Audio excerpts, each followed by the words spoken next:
The crystal glasses clinked with a delicate resonance that seemed to float through the dim lighting of Bellini's, the most exclusive Italian restaurant in the city. Every sound felt amplified tonight. The gentle murmur of conversations at nearby tables, the subtle scrape of expensive silverware against imported china, the nearly imperceptible swish of my uniform as I moved between tables. I was exhausted, my feet screaming after an 8-hour shift that was nowhere near finished. "Table 12 needs another bottle of the Barolo," Marco, the head waiter, whispered as he brushed past me, his cologne leaving a trail of sandalwood that momentarily masked the aromas of garlic and basil from the kitchen. I nodded and made my way to the wine cellar, a cool sanctuary beneath the restaurant where I could steal a moment of peace. My fingers trembled slightly as I searched for the vintage on the handwritten labels. I hadn't eaten since breakfast. There simply hadn't been time with the extra shift I'd picked up. Single motherhood didn't leave room for luxuries like regular meals or adequate sleep. The heavy door to the cellar creaked open behind me, startling me from my thoughts. I turned to see Vincent, the newest server, his expression unusually tense in the dim light. "Lena," he whispered, glancing nervously over his shoulder. "You need to be careful with table 12. "What do you mean?" I asked, my fingers still wrapped around the neck of the expensive bottle. "That's Alessio Vitale." The name hung in the air between us, and I felt a chill that had nothing to do with the cellar's temperature. Everyone in the city knew that name, even those who pretended not to. The young heir to the Vitale crime family, who had seized control after his father's mysterious death 3 years ago. At 35, he had already cemented his reputation as someone more dangerous than his predecessor, calculating, ruthless, but with a business mind that had expanded their influence beyond the traditional boundaries. "Just don't make eye contact," Vincent added, "and don't spill anything." I swallowed hard, trying to suppress the anxiety bubbling up inside me. "I'll be careful." But as I ascended the stairs, bottle in hand, I felt a strange tingling at the back of my neck, like invisible fingers tracing my spine. Something else nagged at me, a fragmented memory that had been bothering me all evening. The dining room's subdued lighting cast everyone in a golden glow as I approached table 12. I kept my eyes downcast as I'd been taught, but I couldn't help noticing the details at the periphery of my vision. A tailored suit jacket draped carefully over the back of the chair, hands with an understated gold signet ring. The air around the table seemed different somehow. Charged, as though the molecules themselves knew to behave differently in his presence. I presented the bottle with practiced movements, fighting to keep my hands steady. "The 2015 Barolo, sir." That's when I saw it. The subtle discoloration on the cork, almost invisible unless you knew what to look for. My father had worked as a sommelier before the accident that claimed his life, and he'd taught me things that most waitresses never learn. That particular stain meant the wine had been tampered with, likely contaminated. My heart hammered against my ribs. I couldn't serve this. Not to anyone, but especially not to Alessio Vitale, a man whose enemies were rumored to disappear without a trace. "Is there a problem with the wine?" His voice was unexpectedly soft, with a richness that reminded me of the aged balsamic vinegar we reserved for our most valued customers. I made the mistake of looking up. Dark eyes, almost black in the low light, met mine. His face was a study in contrasts. Sharp cheekbones and a strong jaw softened by the hint of a smile playing at the corners of his mouth. He was younger than I'd imagined, and devastatingly handsome in a way that made my breath catch. This wasn't the weathered, scowling crime boss of my imagination, but something far more dangerous. I hesitated, acutely aware of the 2 large men seated at the adjacent table who hadn't touched their food, their attention fixed on their boss. "This particular bottle, sir, I wouldn't recommend it." His eyebrows lifted slightly, the only indication of surprise on his otherwise composed face. "And why is that?" I lowered my voice, leaning slightly closer despite every instinct screaming at me to maintain distance. "The cork suggests contamination, sir. It could be harmful." Something flickered in his eyes, a sharpening of focus that made me feel like a butterfly pinned under glass. "What's your name?" "Lena," I answered automatically, then immediately regretted giving my real name. He studied me for a long moment, during which I could hear nothing but the thundering of my pulse in my ears. Then he nodded once. "Bring another bottle, Lena, and have the manager join us." I practically fled to the wine cellar, my mind racing. Had I made a terrible mistake? Should I have kept quiet and let whatever was going to happen, happen? But I couldn't do that. Not with my father's voice in my head, reminding me that some lines couldn't be crossed, even in desperation. When I returned with a new bottle, Mr. Bellini himself was at the table, his usually florid face pale as he spoke in hushed tones with Vitale. Their conversation stopped abruptly as I approached. "This is the waitress I mentioned," Bellini said, nervousness evident in his voice. Vitale's eyes found mine again, holding them with an intensity that made it impossible to look away. "How did you know?" I cleared my throat. "My father was a sommelier. He taught me the signs. And you chose to warn me rather than serve the wine. Why?" The question hung between us, heavy with implication. The truth was simple. I couldn't bear the weight of another death, not even a stranger's, not even someone like him. But saying that seemed too personal, too revealing. "It would be wrong not to," I said finally, the words barely audible. A smile spread across his face then, transforming his features from merely handsome to breathtaking. Integrity, rare in these times. He gestured to the chair across from him. "Join me for a moment, Lena." It wasn't a request. Mr. Bellini's eyes widened, but he stepped back, giving me no choice. I sat stiffly on the edge of the chair, aware of every eye in the restaurant on us. One of Vitale's men had disappeared, probably to investigate the wine. I wondered what would happen to whoever had tampered with it, then quickly decided I didn't want to know. "You have a daughter," Vitale said, the statement catching me off guard. I tensed.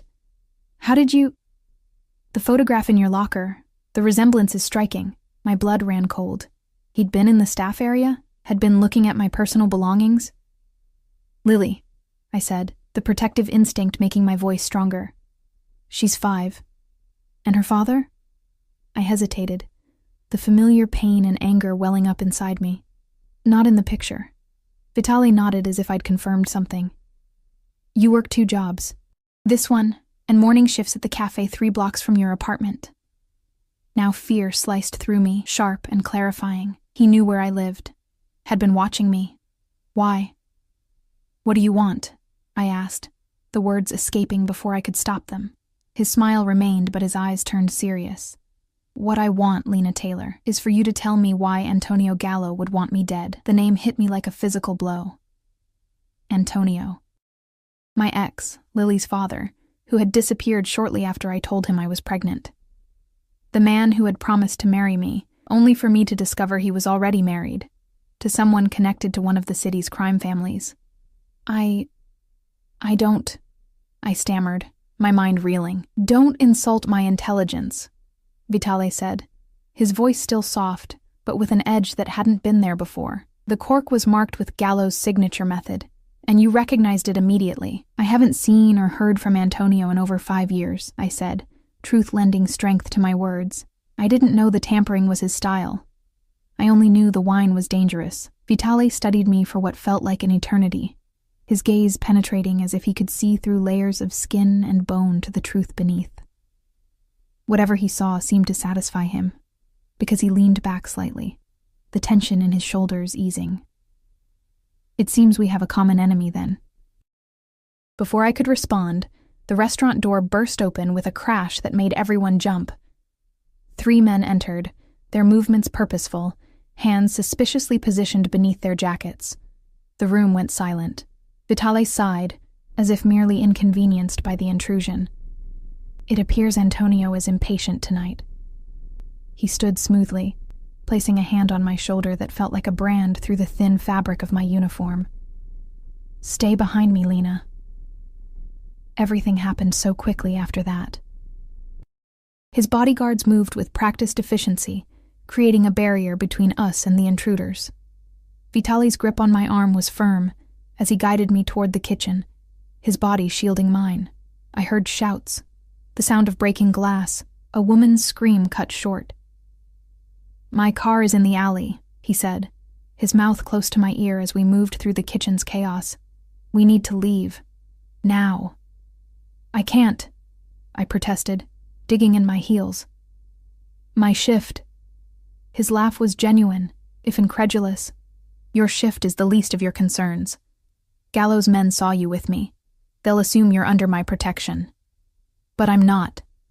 Vitale paused, his dark eyes glittering in the harsh fluorescent lighting of the kitchen. You are now. Outside, the night air was crisp with the first hint of autumn, a shocking contrast to the overheated kitchen. A sleek black car idled in the alley, its engine a low purr that matched the adrenaline humming through my veins. I need to get my daughter, I said, panic rising as the reality of the situation sank in. She's with my neighbor. If they know where I live, already taken care of, he said, opening the car door for me. My men are bringing her to my estate as we speak. Horror and gratitude warred within me. You had no right. I had every right, he countered, his voice hardening for the first time. You saved my life tonight, Lena. That makes you and your daughter my responsibility. As the car pulled away from the curb, I caught a glimpse of flames beginning to lick the back of the restaurant. Whatever evidence had been there would soon be ash, but the consequences of my split-second decision were only beginning to unfold. I had warned the Mafia boss not to drink the wine, never imagining that my simple act of conscience would irreversibly entangle my fate with his. As the city lights blurred beyond the tinted windows, I couldn't shake the feeling that I had escaped one cage only to willingly enter another, one lined with gold and promise. But a cage nonetheless. The car's interior smelled of expensive leather and a subtle cologne that reminded me of cedar and spice. We rode in silence, the city lights passing in streaks of neon and shadow. My hands wouldn't stop trembling, and I clasped them tightly in my lap to hide their betrayal. You're afraid, Alessio observed, his voice cutting through the quiet hum of the engine. I didn't bother denying it. You've taken my daughter without my permission and are bringing me to an unknown location after a shootout. Should I be anything else? A hint of a smile touched his lips. Honest, too. Refreshing. He reached into an interior compartment and withdrew a phone, offering it to me. Call your neighbor. Confirm that Lily is safe. I took it with shaking fingers, half expecting some sort of trick. The phone was sleek and obviously expensive, unlocked and ready for use. I dialed Mrs. Winter's number, each ring stretching my nerves tighter. Hello? Her voice was breathless with excitement rather than fear. Mrs. Winters, it's Lena. Is Lily okay? Oh, Lena, dear. Yes, she's perfectly fine. Such nice men came, very polite, showed me proper identification. Said there was some sort of gas leak in your building. They explained everything. I closed my eyes, relief washing through me. Can I speak to Lily? There was a rustling. Then my daughter's voice filled the line. Mommy, are we having a sleepover at the castle? The nice man said we are. Castle. Of course that's how a 5-year-old would describe Vitale's estate. Yes, sweetheart. I'll see you very soon, okay? Be good for Mrs. Winters. After I hung up, Alessio was watching me with an unreadable expression. You thought I would harm her. It wasn't a question, but I answered anyway. I don't know you. I only know your reputation, and what reputation is that exactly? I swallowed hard. That you're dangerous, that people who cross you disappear. People who betray me, he corrected, his tone conversational, as if we were discussing the weather. People who steal from me, people who try to poison me. He leaned forward slightly. Tell me, Lena, have you done any of those things? No. Then you have nothing to fear from me. The car turned onto a private road, lined with ancient oak trees, whose branches formed a canopy overhead. In the distance, lights appeared, warm and golden against the night sky. As we drew closer, the castle came into view. It wasn't actually a castle, but it might as well have been. A sprawling estate of stone and glass perched on a hillside overlooking the city, surrounded by meticulous gardens and a high-security wall. Guards stood at attention as our car passed through ornate iron gates.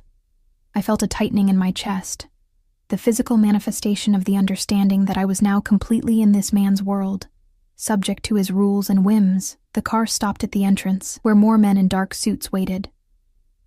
One opened my door, offering a hand that I ignored as I stepped out, determined to maintain what little autonomy I had left. Mommy. Lily's voice cut through the night air. and I turned to see her racing down the grand steps, her dark curls bouncing, still in her pajamas with the unicorn print she loved so much. I dropped to my knees, gathering her into my arms, breathing in her familiar scent of baby shampoo and the strawberry candy Mrs. Winters always gave her. "Hey, baby," I whispered against her hair, fighting back tears. "It's so big here," she exclaimed, pulling back to look at me with wide, excited eyes. "There's a swimming pool inside the house, and a movie theater, and the nice lady gave me hot chocolate with real marshmallows." Over her shoulder, I saw a woman standing in the doorway, elegant in a simple black dress, her silver hair swept into a chignon. She nodded respectfully to Alessio before disappearing back inside. "That's Rosa," Alessio said, coming to stand beside us. "She's been with my family since I was younger than Lily. She'll show you to your rooms." Lily's attention shifted to him, and I felt a surge of protectiveness as her innocent eyes met those of a man who had ordered who knows how many deaths. But to my surprise, Alessio crouched down to her level, his expression softening in a way I wouldn't have believed possible if I hadn't seen it myself. "Hello, Lily," he said, his voice gentle. "I'm Alessio. Thank you for being my guest tonight." She studied him with the direct, unfiltered gaze of childhood. "Are you the king of the castle?" He laughed, the sound startlingly genuine. "Something like that. I hope you'll be comfortable here." "Do you have any kids?" she asked, and I winced at her directness. A shadow passed over his face so quickly I almost missed it. "No, I don't." "That's sad," she declared with 5-year-old certainty. "Everyone should have kids. They make you happy when you're lonely." I placed my hands on her shoulders, gently pulling her back. "Lily, honey, let's not bother Mr. Vitale with questions." "She's not bothering me," he said, rising to his full height again, his eyes lingering on my daughter's face, with an expression I couldn't quite read. Children speak truths adults have forgotten how to say. Inside, the estate was even more impressive than its exterior suggested. Soaring ceilings, priceless art, furniture that looked like it belonged in a museum. Rosa appeared silently to guide us through the labyrinth of hallways to a suite of rooms larger than our entire apartment. "These will be your quarters," she said, her accent a melodic lilt. "There are clothes in the wardrobe that should fit both of you. If you need anything, press the intercom button beside the bed." After she left, Lily immediately began exploring, gasping with delight at the enormous bathroom with its jetted tub, the walk-in closet filled with clothing in both our sizes, and the balcony that overlooked gardens illuminated by subtle landscape lighting. "Mommy, look! These are prettier than princess dresses." She was running her small hands over a silk dress in a shade of emerald that would match my eyes perfectly. I shivered, unsettled by the thought of Alessio Vitale selecting clothing for me, knowing my size, anticipating my presence here. "Lily, come sit with me for a minute," I said, patting the edge of the bed. She bounded over, her energy undiminished despite the late hour. "We're going to stay here for a little while, but this isn't our home, okay? We're just visiting." "Because of the gas leak?" she asked, her brow furrowing in confusion. I hesitated, unsure how to explain our situation without frightening her. "Something like that. The important thing is that we're together, and we're safe. I like it here," she declared, bouncing slightly on the plush mattress. "It's like the fairy tales you read me." If only she knew that in the original versions of those fairy tales, the endings weren't always happy.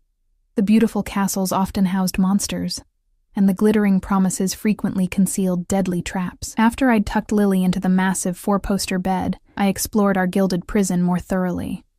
The doors to the hallway were unlocked, but I had no doubt that guards were stationed nearby. The balcony doors opened freely to the night air, but we were on the 3rd floor with no way down. Beautiful, comfortable, and completely inescapable. A soft knock at the door made me jump. I opened it to find Rosa holding a silver tray with a steaming cup. "Chamomile tea," she said, offering it to me. "It helps with sleep. The master would like to speak with you once you're settled." "And if I decline?" I asked, taking the cup despite myself. Rosa's expression remained impassive. "He rarely asks twice, Miss Taylor."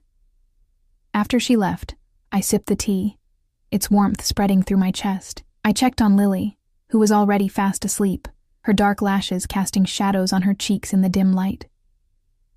She looked so much like Antonio, it sometimes hurt to look at her. The same olive skin and Cupid's bow lips. But her spirit was entirely her own, resilient and joyful despite the circumstances of her young life.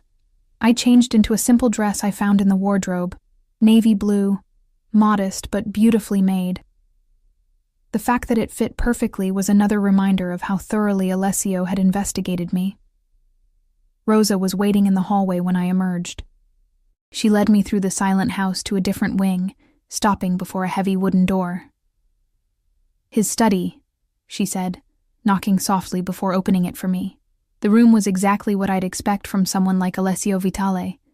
Dark wood, leather-bound books, a massive desk that emphasized the power differential between whoever sat behind it and anyone who sat before it.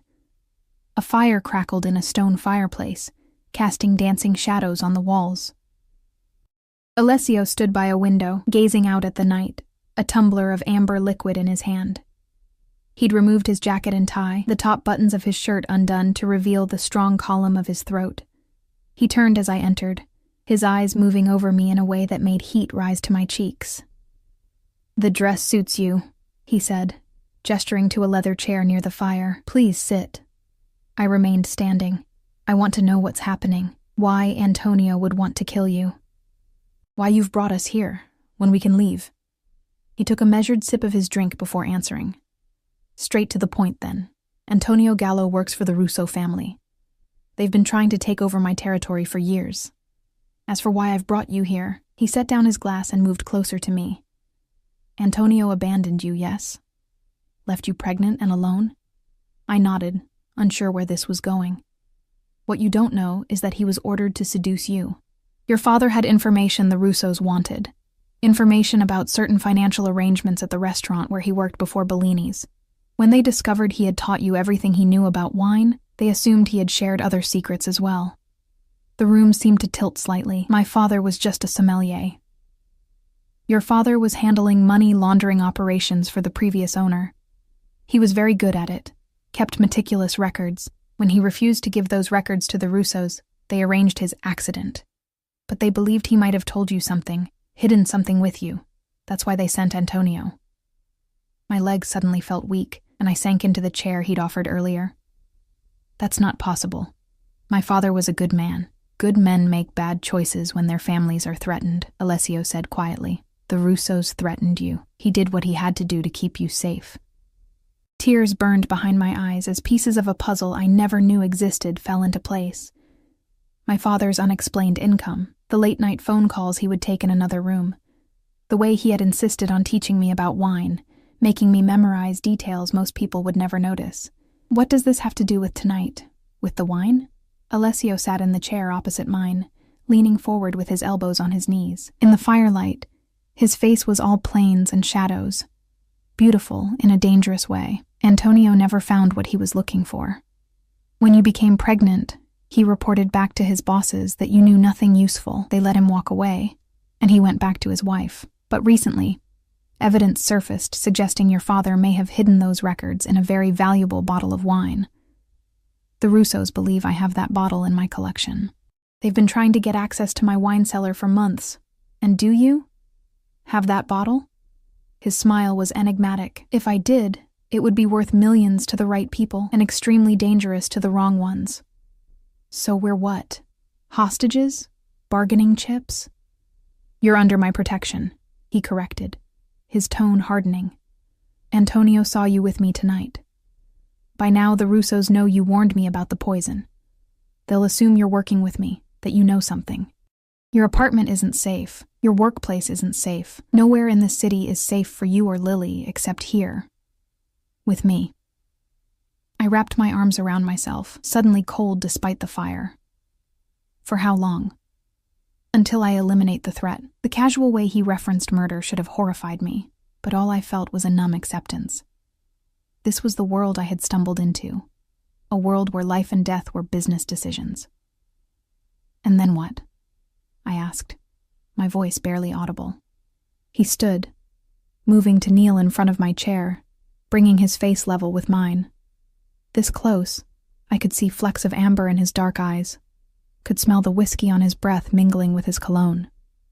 That depends on you, Lena. You showed loyalty to me tonight, a man you've never met, a man whose reputation frightens you. That kind of integrity is rare. I value it. His hand reached up, brushing a strand of hair from my face with surprising gentleness. I could use someone like you in my organization. I'm a waitress, I said, fighting the urge to lean into his touch. You're much more than that. His eyes held mine, intense and searching. You're a survivor, a protector. You've raised a child alone, worked multiple jobs, kept going when others would have broken. And tonight, you made a split-second decision that saved my life, knowing it might cost you yours. His hand lingered on my cheek, warm against my skin. Stay with me, Lena. Not as a hostage or employee. As something more. The implication hung in the air between us, heavy with possibility and danger. I should have been repulsed. This man was everything I had spent my life avoiding, the embodiment of power used without conscience. Yet there was something in his eyes, a vulnerability at odds with his reputation, that called to something deep within me. I need time, I whispered. He nodded, withdrawing his hand. Of course. But know this. While you're under my roof, you and Lily want for nothing. You'll be treated with respect. No one will touch you without your consent. But you cannot leave. Not until I'm certain you're safe. As he showed me back to my room, his hand resting lightly on the small of my back, I couldn't shake the feeling that I had traded one kind of cage for another. My previous life had been a prison of poverty and exhaustion, of constant struggle and fear. This new one was lined with silk and promises, but no less confining. That night, as I lay beside my peacefully sleeping daughter in a bed more luxurious than any I had ever known, I wondered what my father would think of the choice I had made, or rather, the choice that had been made for me. Had he felt the same way when he became entangled with the underworld? Had he, too, justified his decisions as necessary for survival? The moonlight slipped through a gap in the curtains, casting a silver path across the floor. In the distance, I could hear the soft footsteps of guards patrolling the grounds, protecting us, or ensuring we couldn't escape, perhaps both. Either way, I was now in Alessio Vitale's world, and the rules here were his alone to make and break. Morning arrived with golden light filtering through the curtains and the distant sound of birds. For a moment, disorientation clouded my mind, the unfamiliar softness of the sheets, the vastness of the room. Then reality crashed back. We were in Alessio Vitale's mansion. Captives? Guests? The line seemed increasingly blurred. Lily stirred beside me, her small face peaceful in sleep, unaware of the dangerous currents flowing around us. I brushed a dark curl from her forehead, my heart constricting with fierce love and fear. Whatever happened, I had to protect her. A soft knock at the door announced Rosa's arrival with a breakfast tray. She smiled at Lily, who had awakened and was now bouncing on the bed with the boundless energy of childhood. The master thought you might prefer to eat in your room this morning, Rosa said, setting down a tray laden with fresh pastries, fruit, and coffee that smelled rich and expensive. But he hopes you'll join him for lunch in the garden. We're not leaving this room, I said firmly, even as Lily descended on the pastries with delighted exclamations. Rosa's expression remained impassive. As you wish, though I should mention that the east wing, where the indoor pool is located, has been prepared for your daughter's enjoyment. The master thought she might like to swim. A pool! Lily squealed, her face lighting up. Can we go, Mommy? Please? I sighed, knowing I was outmaneuvered. Denying Lily's simple pleasures because of my own fear seemed cruel. Fine, but just for a little while. After breakfast, I found swimwear for both of us in the wardrobe. Of course, he had thought of everything. Lily's suit was adorned with mermaids, exactly what she would have chosen herself. Mine was a modest one-piece in deep blue that fit perfectly, another unsettling reminder of how much Alessio knew about me. Rosa guided us through the mansion's labyrinthine corridors to a stunning indoor pool surrounded by tropical plants and floor-to-ceiling windows overlooking the gardens. No one else was present, but I noticed the discreet presence of security cameras, and outside, the shadowy figures of guards patrolling the grounds. While Lily splashed happily in the shallow end, I sat at the edge, letting my feet dangle in the warm water. My mind raced with everything Alessio had told me the night before. My father, involved in money laundering. Antonio, sent to manipulate me. My entire life, it seemed, had been shaped by forces I never knew existed. She swims well for her age. I startled at the voice, turning to find Alessio standing behind me. He was dressed casually, dark jeans and a simple white shirt that somehow looked more expensive than any clothing I'd ever owned. His hair was slightly damp, as if he'd recently showered, and the effect was disconcertingly intimate. "I taught her last summer," I said, fighting the urge to cross my arms over my chest. "At the public pool." He sat beside me, rolling up his pant legs to put his feet in the water. The casual gesture seemed at odds with the dangerous man I knew him to be. "I learned in the ocean," he said, watching Lily attempt a clumsy dog paddle. My father believed if I was afraid of the water, I would be afraid of everything. So he took me to the deepest part and let go. I couldn't hide my horror. "That's terrible." A corner of his mouth lifted in a half-smile. "It was effective. I never feared the water again." His eyes shifted to me. "Fear can be overcome, Lena, sometimes by facing it directly." "Is that a threat?" "An observation." His gaze returned to Lily. "She looks like him." The statement caught me off guard. "You know Antonio?" "I make it my business to know my enemies." He worked for the Russos for nearly a decade. Started as muscle, moved up to more specialized tasks, like seducing naive women for information, I said bitterly. Alessio's hand moved to cover mine where it rested on the tile edge of the pool. His touch was warm, his fingers calloused in places I wouldn't have expected from a man who ordered others to do his dirty work. "You weren't naive. You were trusting. There's a difference." I pulled my hand away, uncomfortable with the rush of warmth his touch had triggered. "Why are you being kind to us? The truth, not some line about valuing loyalty or integrity." His expression sobered.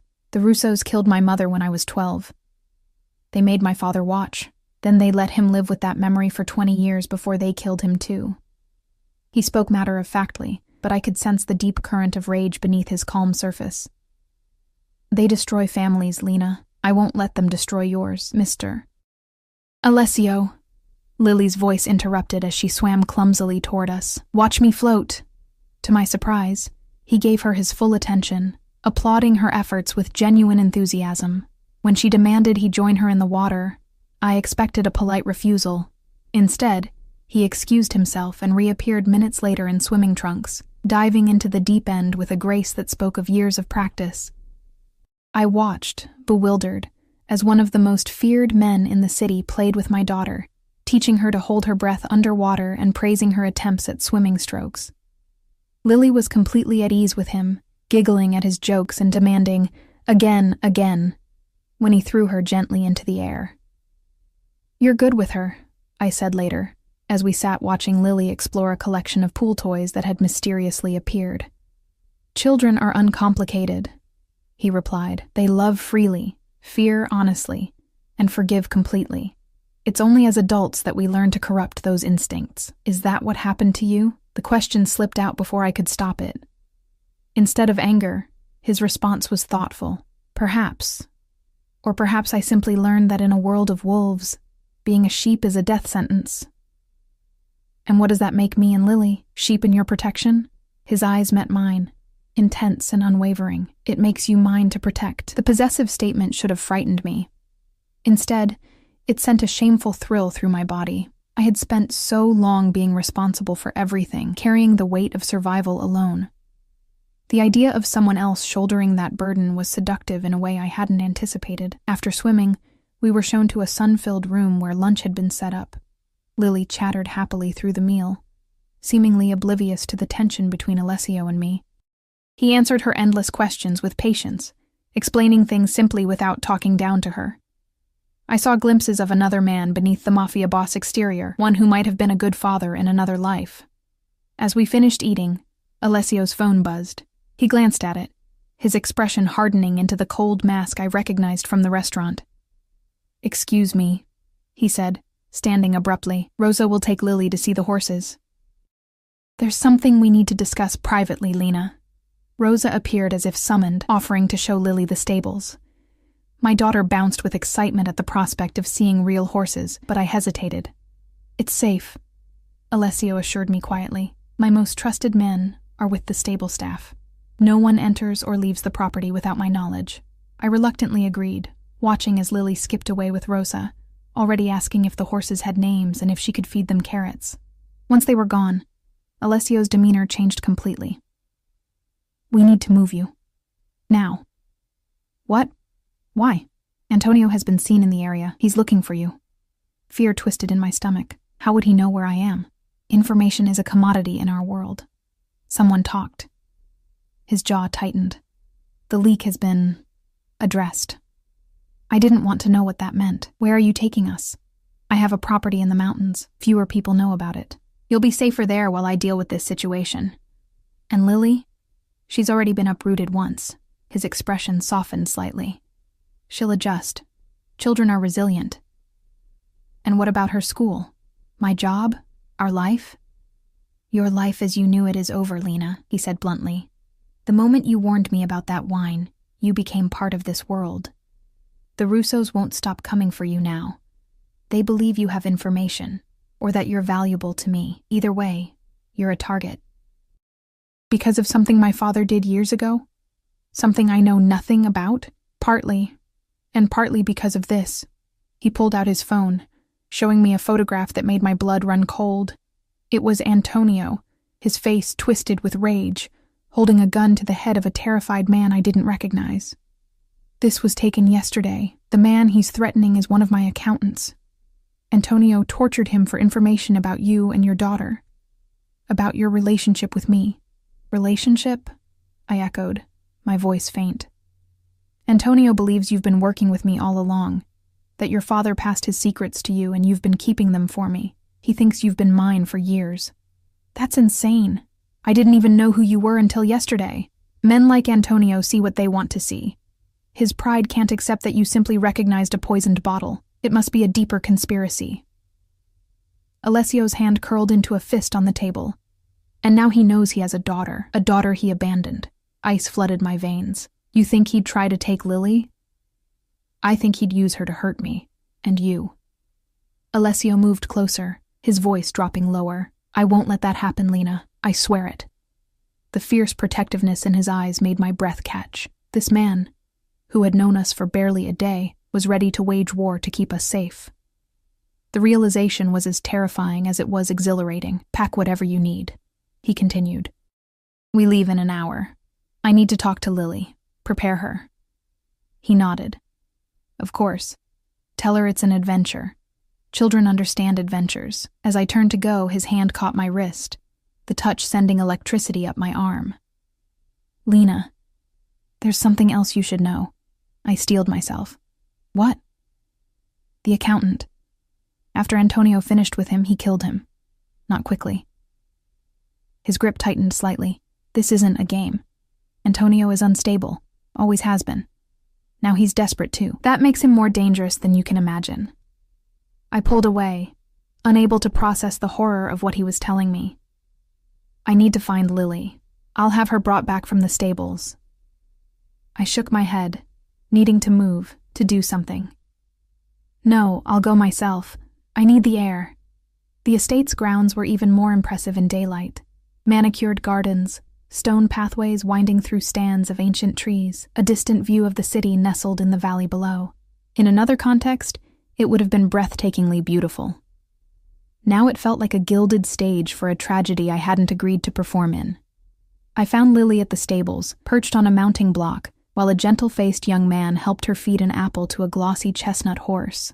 Her laughter floated on the air, so innocent and pure it made my heart ache. "Mommy, this is Cinnamon and she likes me," Lily called when she spotted me. I forced a smile, unwilling to taint her joy with my fear.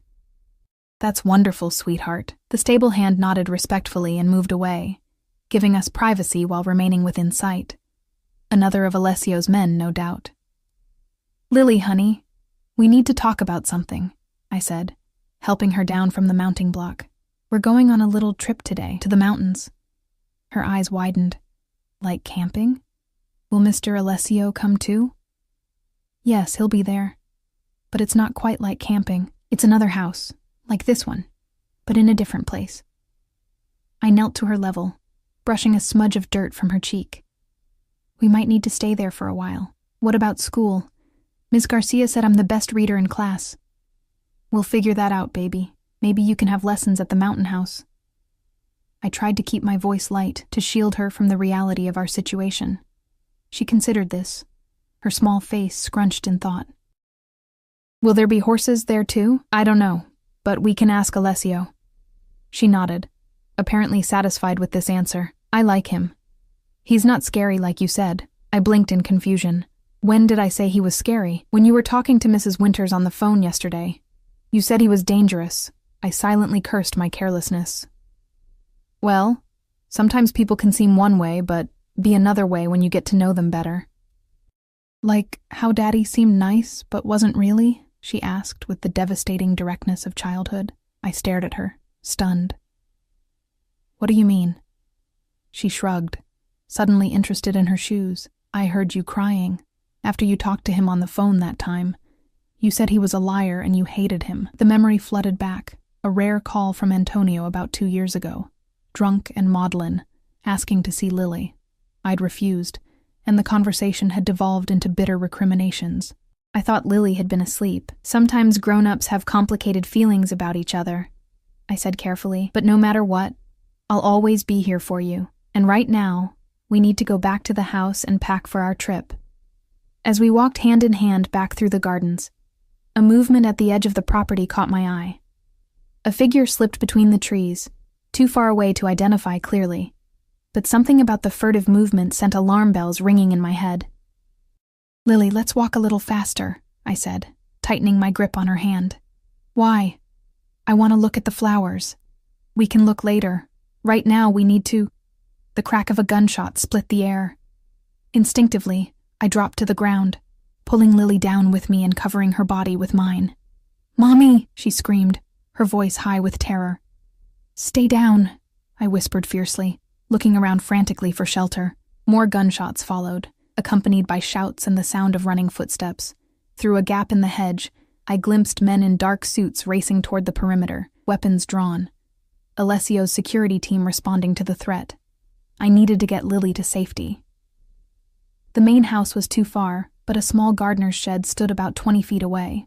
Keeping low, I scooped Lily into my arms and made a desperate dash for it. Inside, the shed was dim and smelled of soil and fertilizer.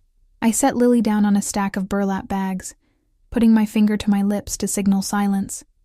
She nodded, her eyes huge with fear, tears streaming down her cheeks. It's going to be okay, I murmured, holding her close. We're safe here. But as another burst of gunfire erupted outside, I wondered if anywhere would ever truly be safe for us again. We were caught in a war between powerful, dangerous men, and I had no weapons, no influence, nothing to offer except my determination to protect my child at any cost. The shed door burst open and I jerked backward, shielding Lily with my body. Silhouetted in the doorway was a tall figure, gun in hand. Lena? Alessio's voice was tight with urgency. Relief flooded me. We're here. We're okay. He crossed the small space in 2 strides, crouching beside us. There was blood spattered on his white shirt, and a wild look in his eyes that sent a chill through me. Are you hurt? He demanded, his free hand moving over my arm, my face, checking for injuries. No, we're fine. What's happening? Antonio. He brought men. They breached the east section of the wall. His expression was murderous. The situation is being handled, but we need to move now. The helicopter is waiting. Helicopter? I repeated weakly. The fastest way to the mountain property. He holstered his weapon and reached for Lily, who surprised me by going willingly into his arms. Keep your head down and stay close to me. Outside, the gunfire had subsided, but the tension in the air was palpable. Alessio carried Lily with one arm, his other hand firmly on my back as he guided us through a service path I hadn't noticed before. Guards flanked us, their expressions grim, weapons ready. On a helipad at the far end of the property, a sleek black helicopter waited, its blades already spinning. Alessio handed Lily to me as we approached, leaning close to be heard over the roar. "I need to finish this," he shouted. "My pilot will take you to the mountain house. I'll join you tonight." Fear gripped me. "You're not coming with us?" His eyes locked with mine, fierce and determined. "I need to make sure no one follows you, that no one ever threatens you again." Before I could respond, he cupped my face in his hands and kissed me. Hard, desperate, a claiming of sorts that sent heat spiraling through my body despite the danger surrounding us. When he pulled away, his eyes were dark with something that went beyond protection or obligation. "Wait for me," he commanded, helping us into the helicopter. The door closed, and he stepped back as the machine lifted into the air. Through the window, I watched him grow smaller, standing tall and unafraid as his men gathered around him. A king on his battlefield, preparing to slaughter his enemies. As the estate receded and the city spread out beneath us, I held Lily close, wondering what kind of life awaited us in the mountains, and what kind of man would return to us when the blood had been washed from his hands. The helicopter sliced through clouds, carrying us farther from the city with each passing minute. Lily had fallen asleep against my shoulder, exhausted by fear and excitement. I envied her ability to find peace amid chaos, the resilience of childhood that allowed her to escape into dreams while I remained painfully alert, replaying the gunshots, the blood on Alessio's shirt, the fierce intensity of his kiss. My lips still tingled from that contact, unexpected, possessive, leaving me breathless in a way that had nothing to do with fear. I should have been repulsed. Instead, I found myself touching my mouth, remembering the pressure of his, wondering if he would return to us alive. The pilot, a stone-faced man who had introduced himself only as Marco, said little during our journey. Through the headset he'd given me, he occasionally pointed out landmarks below, his voice clinical, detached. I gathered he was one of Alessio's most trusted men, but whether that meant he was a skilled killer or merely discreet, I couldn't tell. "Almost there, ma'am," he finally said, as the helicopter banked toward a mountainside shrouded in pine trees. "Mr. Vitale's property is just ahead." If I had expected another mansion, I was mistaken. The mountain house was a sprawling log cabin perched on the edge of a cliff, its architecture blending seamlessly with the surrounding wilderness. A natural stone chimney rose from its center, and wide windows reflected the late afternoon sunlight. It looked like something from a luxury travel magazine. Beautiful, isolated, and utterly untraceable. We landed on a small helipad set back from the main structure. As the rotors slowed, a middle-aged couple emerged from the house. The woman plump and smiling, the man tall and weathered, both dressed in practical outdoor clothing. "Welcome, Ms. Taylor," the woman called over the fading noise, her accent melodic and vaguely Eastern European. "I am Alina, and this is my husband, Thomas. We are the caretakers here." I shifted Lily in my arms, reluctant to wake her but unable to carry her much farther. Thomas approached with a gentle smile, holding out his arms. "May I help with the little one? You must be exhausted." Something in his grandfatherly demeanor eased my wariness, and I allowed him to take Lily, who stirred but didn't wake, nestling against his broad shoulder. "The master called ahead," Alina explained as she guided us toward the house. "Everything is prepared for you, food, clothes, anything you need." Inside, the cabin was a stunning blend of rustic charm and modern luxury. Vaulted ceilings, enormous stone fireplace, plush furniture in rich earth tones. Floor-to-ceiling windows showcased a breathtaking view of the mountains, valleys, and a lake that glimmered like polished silver in the distance. "Your rooms are this way," Alina said, leading us down a hallway of polished wood. "The little one has her own space connected to yours. The master thought she might like that, her first big girl room." I followed, too overwhelmed to question how Alessio knew that Lily had been begging for her own big girl room for months. Lily's room was a child's fantasy, a handcrafted wooden bed shaped like a boat, bookshelves filled with titles I recognized as classics, along with new ones, a toy chest overflowing with carefully chosen items. A door connected to a larger bedroom with a massive four-poster bed draped in soft linens, a fireplace already lit against the mountain chill, and a bathroom with a deep copper tub and windows that somehow managed to offer both a spectacular view and complete privacy.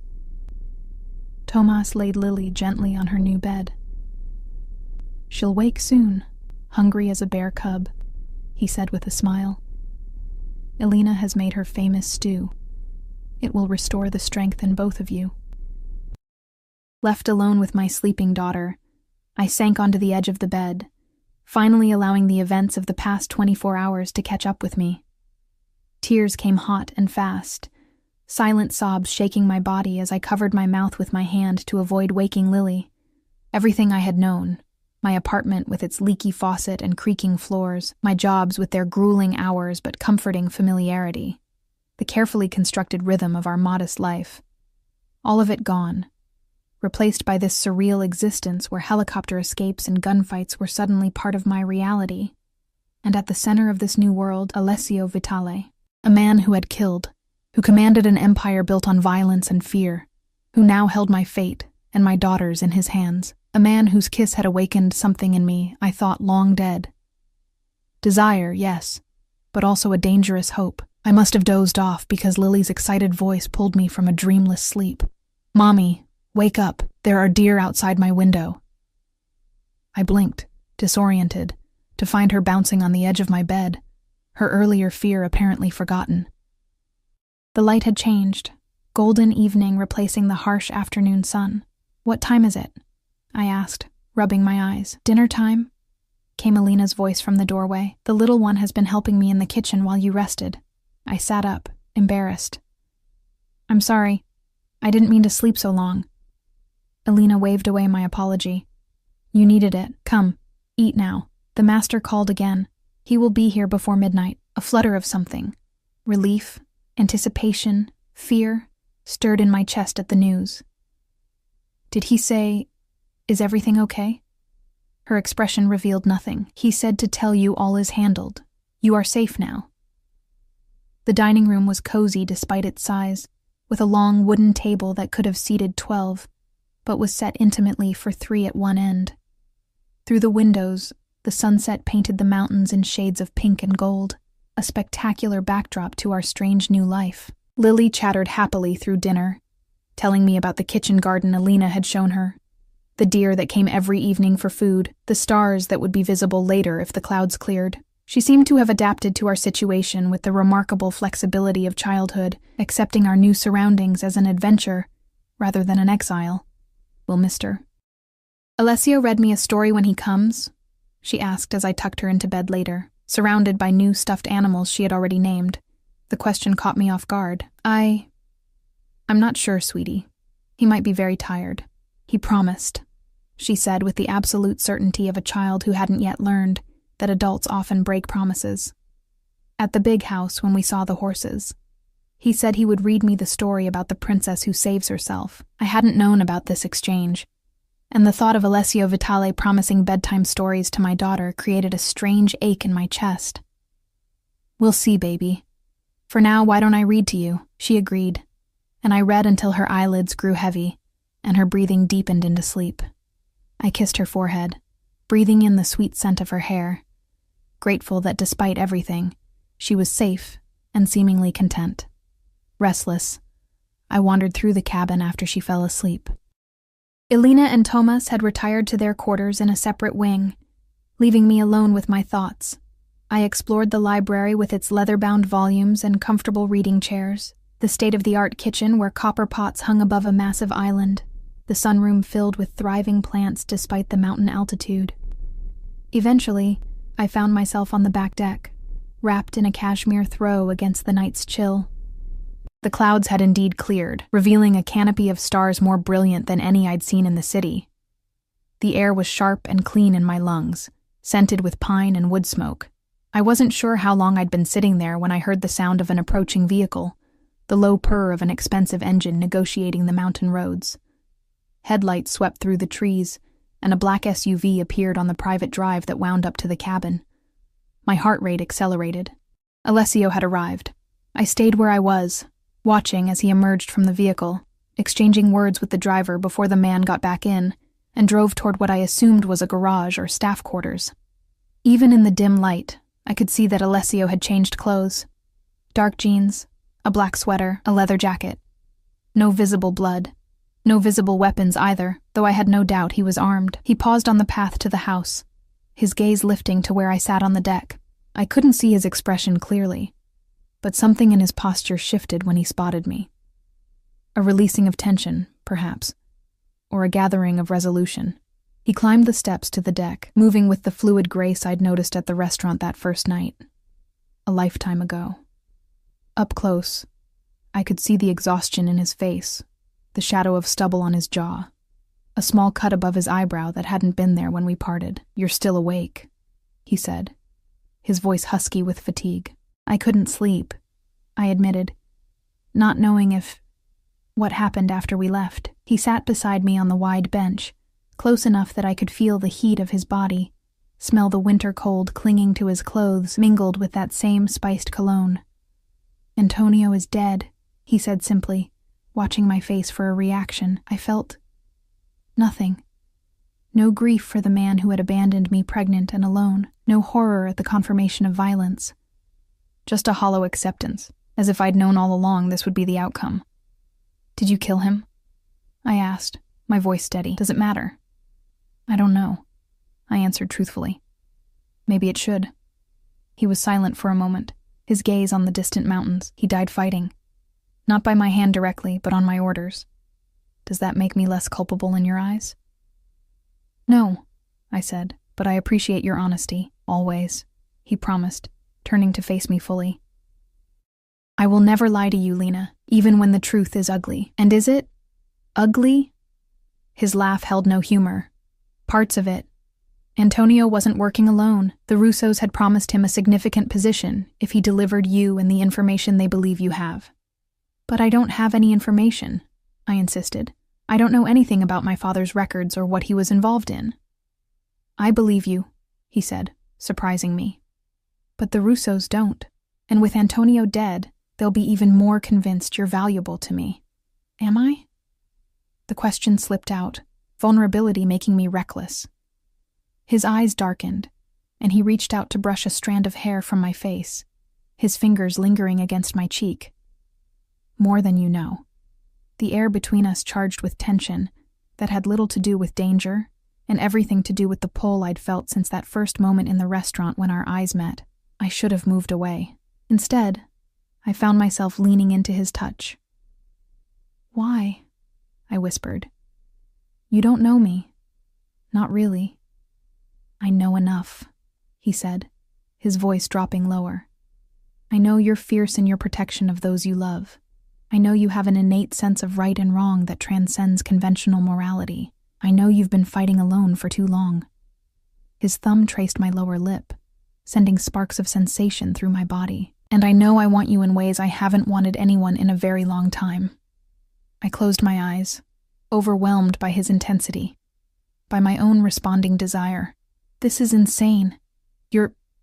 I'm a man who takes what he wants," he finished for me. "And you're a woman who has spent her life giving to others, never taking for herself." His hand slid to the nape of my neck, fingers threading through my hair. "Take something for yourself, Lena. Take me." When his lips met mine this time, it wasn't the desperate claim of a man heading into battle. It was deliberate, questioning, giving me the choice he claimed to be taking away. I hesitated only a moment before answering, my mouth opening under his, my hands finding their way to his chest, feeling the solid strength of him through the soft material of his sweater. He kissed like he did everything else, with absolute focus and expertise, drawing responses from my body I hadn't known were possible. When he finally pulled back, we were both breathing hard, and I could feel the rapid beat of his heart under my palm. "Lily asked if you'd read her a story," I said, the words spilling out before I could stop them. "She said you promised." A genuine smile transformed his face, softening the hard edges. "I did promise, though I imagine she's asleep by now." "She is, but she'll hold you to it tomorrow. I keep my promises, Lena." His expression grew serious again. "All of them. I promise to keep you both safe, and I will. Whatever it takes." "What happens now?" I asked, needing to understand what future we were facing. He sighed, leaning back, but keeping me close with an arm around my shoulders. "Antonio is dead," but the threat isn't over. The Russos believe your father hid evidence that could destroy them. Financial records, names, accounts. Until we can prove that information is lost or doesn't exist, they'll keep coming. So we're trapped here? For how long? Not trapped, he corrected. Protected, and not just here. I have properties around the world, places where you and Lily could start fresh, build a new life. Without you? The question revealed more than I intended. His arm tightened around me. If that's what you want. It wasn't what I wanted, I realized with startling clarity. Despite everything, his violence, his criminal empire, the danger that surrounded him, I didn't want to leave him. The thought terrified me, not just for what it said about my judgment, but for what it meant for Lily's future. I don't know what I want anymore, I admitted. Everything's happened so fast. We have time, he said, pressing a kiss to my temple. For now, you're safe here. Lily seems happy. Let that be enough for tonight. We sat in silence then, watching the stars, his arm around me providing warmth against the mountain chill. It felt surreal. This moment of peace after so much chaos. This closeness with a man who had killed someone hours earlier. You should get some rest, he said eventually. You've been through more in the last 2 days than most people experience in a lifetime. I nodded, suddenly aware of the bone-deep fatigue that had settled into my body. He walked me back into the house, his hand at the small of my back in what was becoming a familiar gesture. At the door to my bedroom, he paused. My room is at the end of the hall if you need anything. His eyes held a promise that sent heat flooding through me despite my exhaustion. Anything at all. Good night, Alessio, I said softly, using his first name deliberately, watching the effect it had on him. A slight darkening of his eyes, a tension in his jaw. Sweet dreams, Lena, he responded, bringing my hand to his lips in an old-fashioned gesture that somehow seemed perfectly natural coming from him. I slipped into my room, checking on Lily, who slept peacefully surrounded by her new toys, before sinking onto the edge of my bed. My body hummed with contradictions, exhaustion and arousal, fear and safety, doubt and certainty. I had warned a Mafia boss not to drink poisoned wine, never imagining it would lead me here. To a mountain retreat, to his arms, to a future I couldn't begin to predict. As I finally gave in to sleep, I wondered if my father had ever imagined this outcome when he taught me about wine, when he became involved with the underworld that now held us in its grip. Tomorrow would bring new challenges, new decisions. For tonight, I allowed myself the luxury of not thinking beyond the present moment, the comfort of the bed beneath me, the knowledge that Lily slept safely nearby, and the lingering warmth of Alessio's kiss on my lips. In the morning, I would face the reality of our situation. But for now, I surrendered to dreams that, for the first time in years, held more promise than fear. Morning arrived with shafts of golden light streaming through the windows, and the scent of coffee and baking bread wafting through the air. For a moment, I lay still, cataloging sensations, the luxurious softness of the sheets, the distant chirping of birds, the unfamiliar peace of waking without an alarm demanding I rush to my next shift. A quiet knock at the connecting door preceded Lily's entrance, her face bright with excitement. "Mommy, Mr. Alessio is making pancakes shaped like animals. Come see." I sat up, running a hand through my tangled hair. "He's cooking breakfast?" "Uh-huh. He made me a bunny and an elephant. He says he'll make you whatever animal you want." She bounced on the bed, already dressed in new clothes I didn't recognize. Leggings with stars and a soft blue sweater. "Hurry up before they get cold." I dressed quickly in jeans and a cashmere sweater I found in the wardrobe, pausing briefly to study my reflection. The woman in the mirror looked both familiar and strange. The same features, but somehow transformed, as if the external luxury had begun seeping inward, softening the hard edges of exhaustion that had defined me for so long. The domestic scene that greeted me in the kitchen was so incongruous with everything I knew about Alessio Vitale that I stopped in the doorway, momentarily stunned. He stood at the stove, sleeves rolled up to reveal strong forearms dusted with dark hair, flipping pancakes with the casual expertise of someone who had done this many times before. Lily sat at the island counter, swinging her legs and chattering happily as she demolished what did, indeed, appear to be an elephant-shaped pancake. He looked up as I entered, a smile transforming his features from merely handsome to devastating. "Good morning." "Coffee?" "Please," I managed, sliding onto a stool beside Lily. "I didn't know Mafia bosses could cook." His smile turned wry as he poured coffee into a mug and added cream, exactly how I took it, though I couldn't remember telling him that. "There's a lot you don't know about me yet."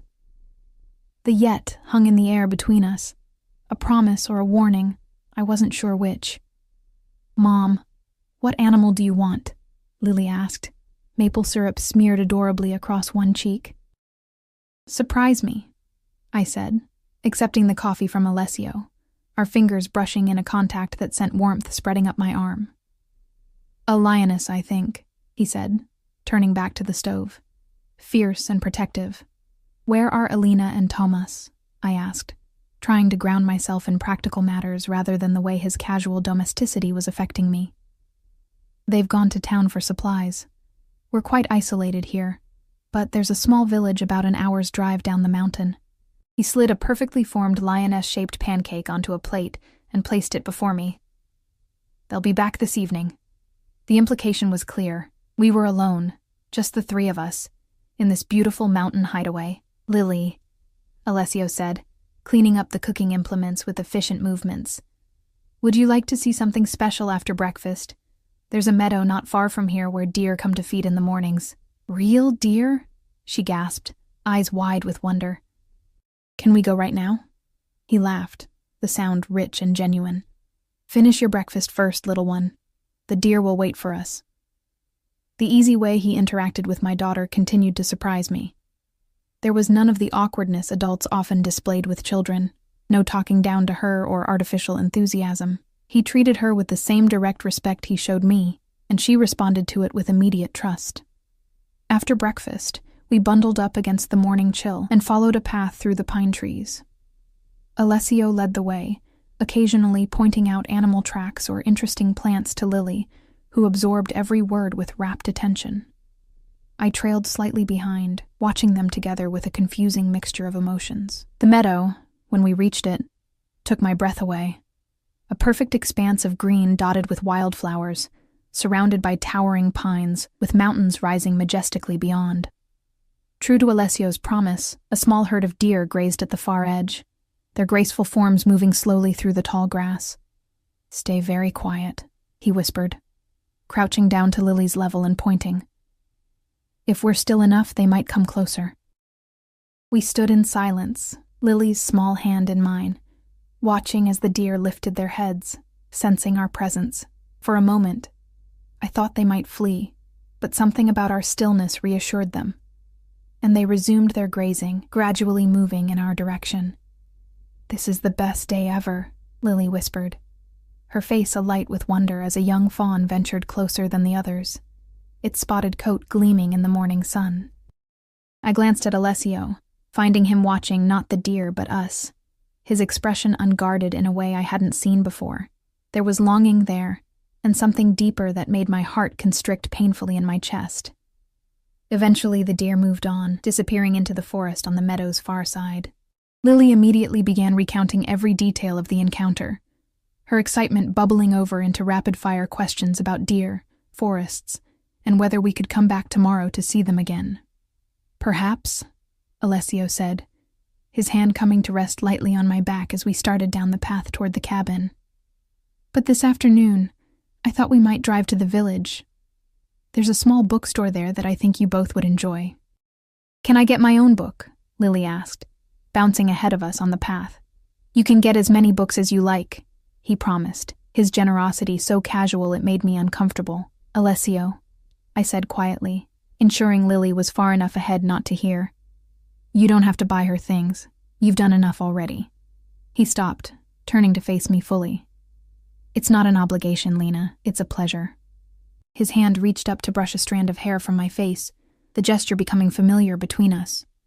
"When was the last time you allowed someone to do something nice for you without feeling you needed to repay it?" The question hit harder than I expected, exposing a truth I hadn't fully acknowledged even to myself. I had been so fiercely independent for so long, so determined to prove I could manage alone after Antonio's betrayal, that accepting help had come to feel like failure.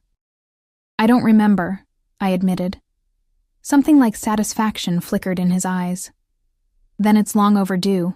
We walked the rest of the way in comfortable silence, Lily darting ahead to examine interesting stones or particularly dramatic trees, calling back for us to hurry and see her discoveries.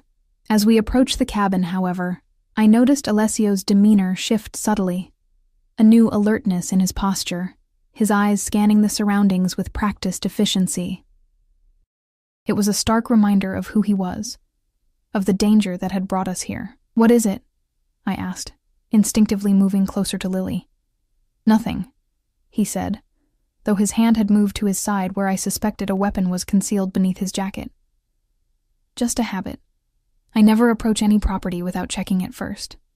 Inside, he excused himself to make a phone call, leaving Lily and me to prepare for our trip to the village. As I helped her wash up, I could hear the low murmur of his voice from the study. Not the words, but the tone, which had shifted from the warmth he'd shown us all morning to something harder, more commanding. When he rejoined us, he was back to the man who had made animal pancakes, though I noticed he now wore a jacket that could easily conceal a gun, and his eyes held a wariness that hadn't been there in the meadow. The drive to the village was breathtaking. Winding mountain roads with spectacular views of valleys and distant peaks.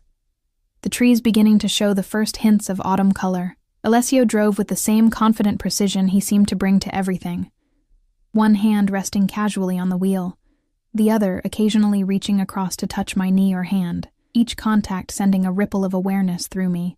The village itself was like something from a postcard, stone buildings with window boxes still bright with late summer flowers, a central square with a fountain, small shops with hand-painted signs. People nodded respectfully to Alessio as we passed, suggesting he was a known figure here, despite his claims of isolation. The bookstore was exactly as he'd described, small but well curated, with comfortable chairs and the warm, comforting scent of paper and binding glue. The elderly owner greeted Alessio by name, his smile genuine as he was introduced to Lily and me. "Your daughter is beautiful," the man said to Alessio in accented English, misunderstanding our relationship. "She has your spirit in her eyes." I opened my mouth to correct him, but Alessio's hand at the small of my back stopped me. "Thank you, Joseph," he said simply, before guiding us toward the children's section. "You didn't correct him," I murmured when Lily was out of earshot, absorbed in examining a shelf of picture books. "It's safer if the people here believe you're my family," he explained, his voice low. "It raises fewer questions." The practicality of it made sense, yet something in me rebelled against the deception. "And what happens when we leave, when you send us away somewhere to start fresh? Won't that raise questions too?" His eyes darkened. "Is that what you think I want? To send you away? Isn't it?" I challenged. "Once the danger passes, once you've dealt with the Russos, we're not part of your world, Alessio. You became part of my world the moment you warned me about that wine," he said, his voice taking on an edge I hadn't heard since the estate. "Whether you want to be or not, and what if I don't want to be?" The question was a test, though I wasn't sure what answer I was hoping for. His expression softened, his hand coming up to cup my cheek. "Then when this is over, I'll give you whatever you need to build the life you want, wherever you want it. But Lena," his thumb traced my lower lip, sending a shiver through me, "I think you already know what you want." Before I could respond, Lily bounced up to us, arms full of books. "I found so many good ones. Can I get them all?" "You said as many as I want." The moment broken, Alessio turned his attention to her, examining each selection with serious consideration, asking her questions about why she'd chosen them, treating her opinions with genuine interest. We left the bookstore with a stack of books for Lily, and, to my surprise, several for me as well, titles Alessio had selected based on fragments of conversation we'd had, revealing an attentiveness that was both flattering and slightly unnerving. As we walked through the village square toward a small cafe where Alessio suggested we have lunch, he kept Lily and me close, his vigilance never entirely absent despite his relaxed demeanor. I was beginning to recognize the signs, the way his eyes continuously scanned our surroundings, how he positioned himself slightly ahead of us when approaching corners, The subtle nod to men I now realized were his security detail, positioned discreetly throughout the village. We were halfway across the square when Alessio suddenly stiffened, his hand tightening on mine. Following his gaze, I saw a man watching us from outside the cafe, middle-aged, expensively dressed, with an air of authority that reminded me uncomfortably of Alessio himself. "Take Lily to that shop," Alessio said quietly, nodding toward a candy store a few doors down. "Stay there until I come for you." "Who is he?" I asked, already drawing Lily closer to my side. "Someone I need to speak with." "It's fine, Lena. Just routine business." But there was a tension in his jaw that belied his reassuring words. Still, I did as he asked, guiding Lily to the candy store with promises of treats if she behaved. Through the shop window, I watched as Alessio approached the man. Their conversation appeared civil, but the rigid set of Alessio's shoulders told me it was anything but friendly. After a few minutes, they were joined by a third man, younger, with the unmistakable bulge of a weapon beneath his jacket. My heart began to race. Had the Russos found us already? Was this apparently idyllic village about to become a battleground? But then, something unexpected happened. The older man laughed, clapping Alessio on the shoulder, and the tension visibly drained from both of them. They shook hands before parting, Alessio turning toward the candy store while the others entered the cafe. "Everything okay?" I asked when he joined us, accepting the paper bag of colorful sweets Lily proudly handed him. "Perfect," he said, though his eyes held a calculation that hadn't been there before. "Change of plans, though. We should head back to the cabin. I need to make some calls." The drive back was quieter, Lily eventually dozing in the back seat, clutching her new books even in sleep. I waited until I was certain she wouldn't overhear before turning to Alessio. Who was that man? He kept his eyes on the winding road, but I saw his hands tighten fractionally on the steering wheel. Marco Russo. Antonio's cousin. Ice flooded my veins. "A Russo? Here? And you just talked to him?" "Business is business, Lena. Sometimes even enemies need to negotiate." "Negotiate what?" I demanded, fear making my voice sharper than intended. He glanced at me briefly before returning his attention to the road. "An exchange. Information for security." "What information?" His silence was answer enough. "Me," I realized. "You're negotiating about me, about whatever my father supposedly hid." "It's more complicated than that," he said, his tone maddeningly calm. "Marco believes his uncle was wrong to pursue this vendetta. He wants peace." "And you believe him?" I couldn't keep the incredulity from my voice. "I believe he sees an opportunity.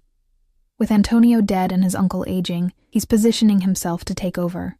He needs allies more than enemies right now. So what does that mean for us, for Lily and me?" We had reached the cabin, the imposing structure appearing through the trees as we rounded the final bend. Alessio pulled the car to a stop, but made no move to get out, turning to face me fully. "It means I might have found a way to end this without further bloodshed. A way for you both to be truly safe." His hand covered mine where it rested on my knee. "If you trust me."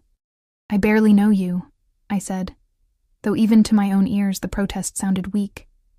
His smile was faint but genuine. "You know me better than most, Lena. You've seen sides of me few others ever have." It was true, I realized with a jolt. In the span of just a few days, I had seen Alessio Vitale as the feared Mafia boss, as the ruthless protector, as the surprisingly gentle man who made animal-shaped pancakes, and discussed children's books with utter seriousness. Somehow, all of these versions seemed equally authentic, equally true. "What do you need from me?" I asked finally.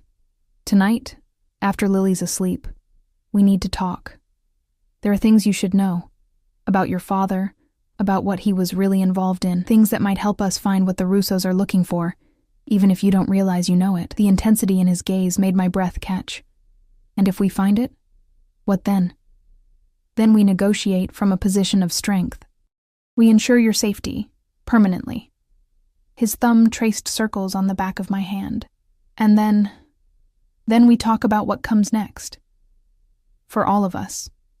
The implication hung between us, heavy with possibility. Before I could respond, Lily stirred in the back seat, her sleepy voice breaking the moment. "Are we home? Can I show Alina my new books?" "Home." The word echoed in my mind as we exited the car and walked toward the cabin. Could this place, any place with Alessio, ever truly be home for us? The rest of the day passed in a blur of domestic normalcy that felt surreal given the morning's revelations.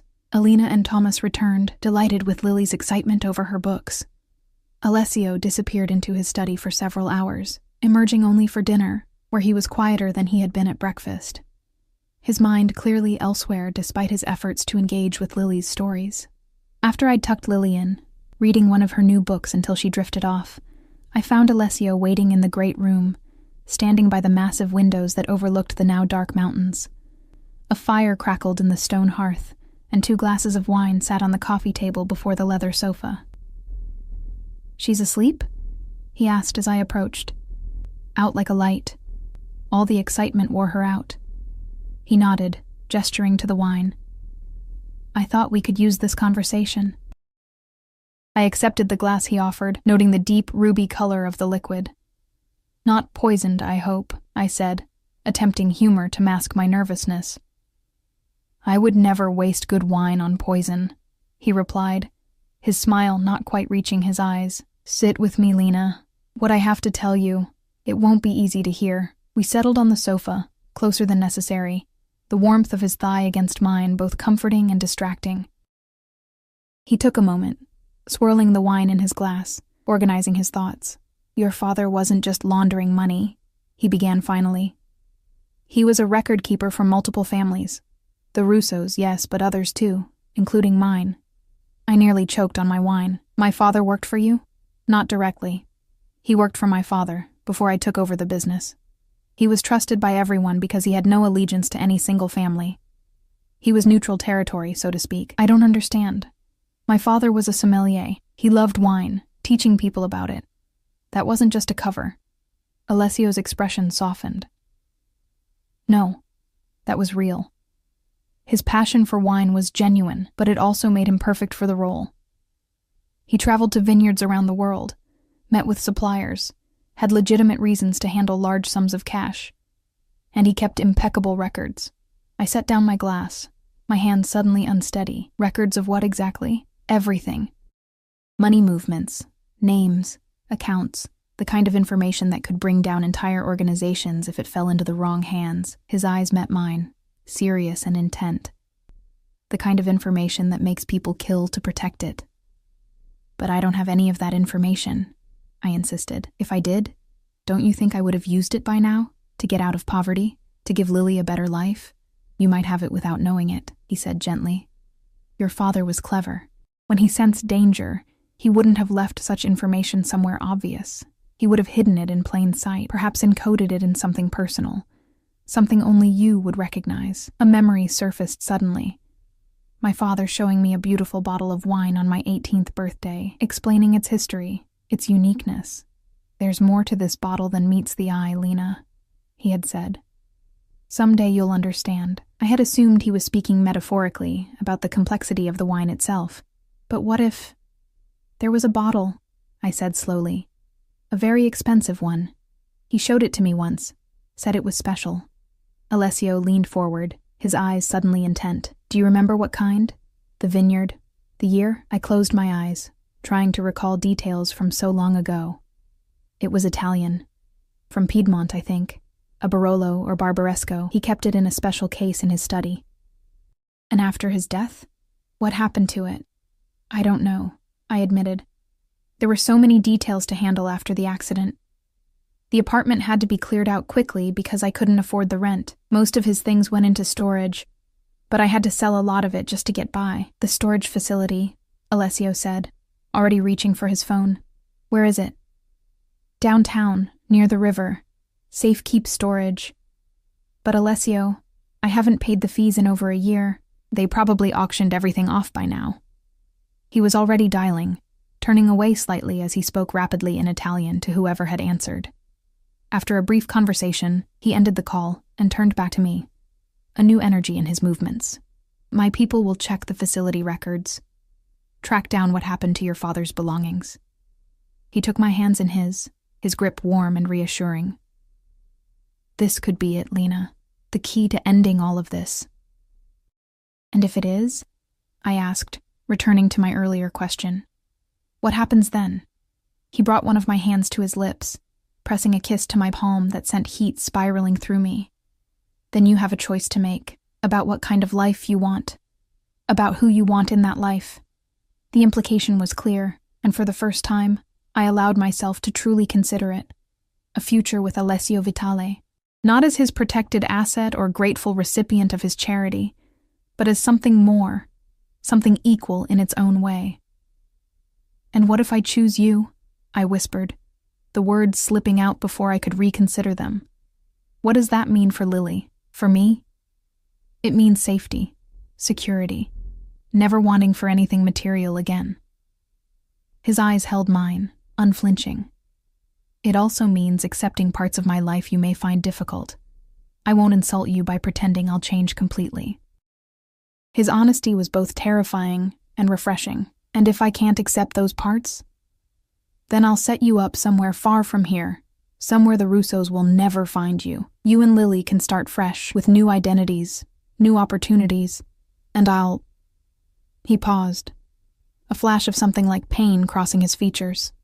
I'll let you go. The thought of never seeing him again created an ache in my chest I wasn't prepared for. In the space of just a few days, he had become essential somehow. His strength, his unexpected tenderness, the way he looked at me as if I were something precious rather than a struggling single mother, barely keeping her head above water. I need time, I said, echoing my response from days earlier when he'd first suggested I stay with him. This is all happening so fast. We have time, he assured me, though something in his tone suggested otherwise. For tonight, just stay with me. Here, by the fire. He opened his arm in invitation, and I found myself moving into his embrace, my head resting against his chest where I could hear the steady beat of his heart. We sat in silence for a long time, watching the flames dance in the hearth, his fingers gently stroking my hair. Lily asked if you're going to be her new daddy, I said finally, feeling him tense beneath my cheek. This morning, while you were making pancakes. She whispered it to me. And what did you tell her? His voice was carefully neutral. I told her that grown-up relationships are complicated, that we're all still getting to know each other. He was quiet for a moment, a diplomatic answer, the only one I could give, I said, tilting my head to look up at him. I don't make promises to her I can't keep. His eyes, dark and serious in the firelight, held mine. I don't make promises I can't keep either, Lena. Remember that. The weight of his words settled over me as he lowered his mouth to mine, the kiss gentle at first, then deepening as I responded, my hands sliding up to his shoulders, drawing him closer. Unlike our previous kisses, this one held no urgency, no desperate edge, just a slow, thorough exploration, as if we had all the time in the world. When we finally broke apart, both breathing harder, I saw in his eyes the same desire that coursed through me, tempered with a restraint I hadn't expected. We should stop, he said, though his hand remained at my waist, thumb tracing circles against my ribs. Not because I want to, but because when this happens between us, and it will happen, Lena, I want you to be completely certain. No doubts, no fears clouding your decision. His consideration, when he could so easily have taken advantage of my confused emotions, only made me want him more. But I nodded, acknowledging the wisdom in his restraint. Thank you, I whispered, pressing one last kiss to his jaw before standing. Good night, Alessio. Sweet dreams, Lena, he replied, remaining by the fire as I made my way to my bedroom. Inside, I checked on Lily, smiling at the sight of her surrounded by her new books even in sleep, before preparing for bed myself. As I slipped beneath the luxurious sheets, I couldn't help replaying everything Alessio had told me about my father's secret life, about the bottle that might hold the key to our freedom, about the choice that awaited me once this was all over. I had warned a Mafia boss not to drink poisoned wine, never imagining it would lead to this crossroads, a choice between walking away from him forever or embracing a life I could never have envisioned for myself. A life with danger at its edges, yes, but also with protection, security, and a kind of passionate connection I had thought lost to me after Antonio's betrayal. As sleep finally claimed me, one truth remained clear amid the swirling uncertainty. Whatever choice I made would reshape Lily's life and mine forever. And for the first time since becoming a mother, I found myself considering my own desires alongside my daughter's needs, wondering if perhaps they might lead us to the same destination, a future with Alessio Vitale.